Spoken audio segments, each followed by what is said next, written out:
Assalomualaykum hurmatli obunachilar. Bugun damir eshiklarimizni kraskadan oldin orqalari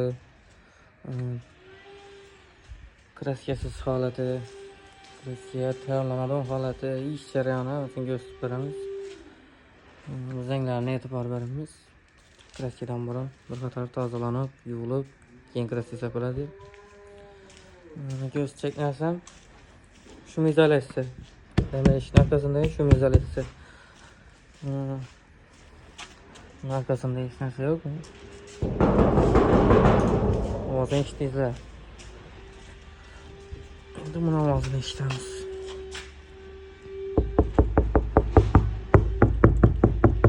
Foygani gördüysizlar.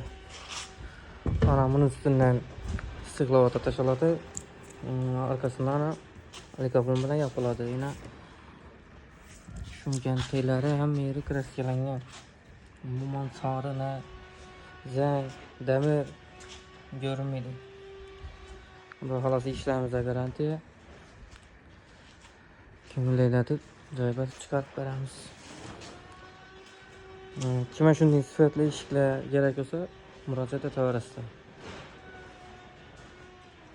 Cheklanmagan miqdorda qisqa muddat ichida tayyorlab yetkazib, ustanobga ketib beramiz.